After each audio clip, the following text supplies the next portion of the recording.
Hi guys! So today we are going to be talking about group identity, and we are going to be looking at artwork that that shows group identity or may not show group identity and why.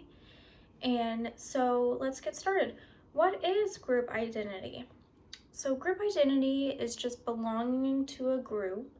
I like to think of it as similar to belonging to a specific community. So this group typically will alter your beliefs into a whole group belief. A good example is religion. So if you are a part of a religious group, your beliefs are altered to that religious whole group belief.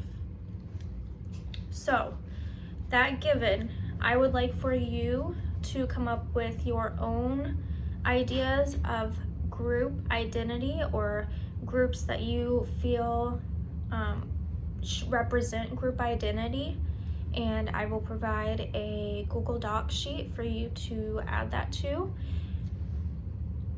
Now that you know what group identity is, how can you visually identify it in an artwork? So when you look at an artwork, you can dissect it or pick apart things visually by using elements and principles of design. If you need help refreshing what those are, here is a link to the list of all of them. This artwork represents group identity. And how do we know that it's group identity? Well, let's dissect it using elements and principles of design. The first thing that I see that is pretty obvious, to me at least, is color. There's browns, reds, blues, and whites that are repeated throughout every single individual that is represented in the artwork. This creates a feeling of a community or unity, a whole as one. Another thing that I see is movement. So this is created through the holding of hands. If you look at one individual, you see their hands go up, and then you see that they're holding hands with someone else, and it moves your eye through to see each individual.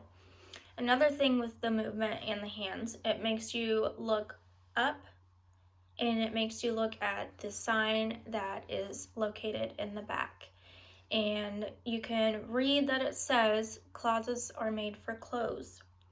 So this helps you understand what the artwork is about.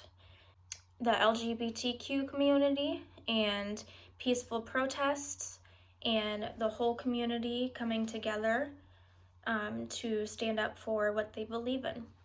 I would like to see how well you can visually pick out group identity within an artwork. So I'm going to show you a few different artworks, and I want you to say true if it is an artwork that shows group identity, or false if it does not represent group identity. Here is the first artwork. This artwork represents group identity. True or false? This artwork does not represent group identity. This is false.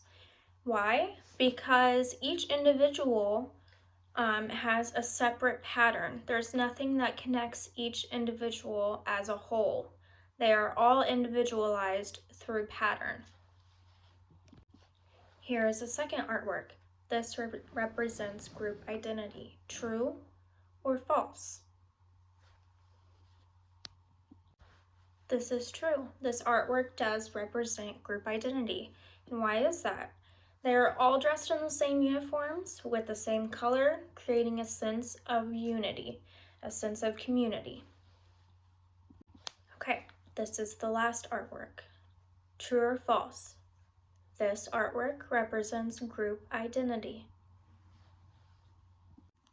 This is true. This artwork does represent group identity. It's a little bit harder to recognize, but the repetition of the lack of eyes and use of white instead of actual eyes, and the repetition of the solemn facial expression creates a feeling of a whole group or similar individuals rather than separate individuals.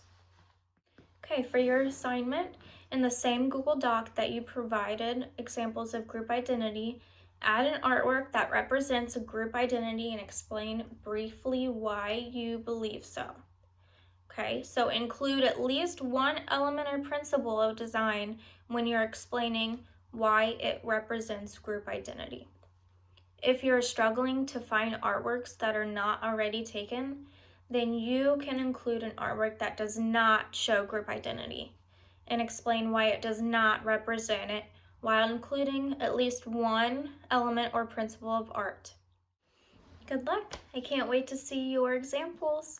If you have any questions, just ask your question in that same Google Doc, and either myself or another student may be able to answer it for you. Thank you.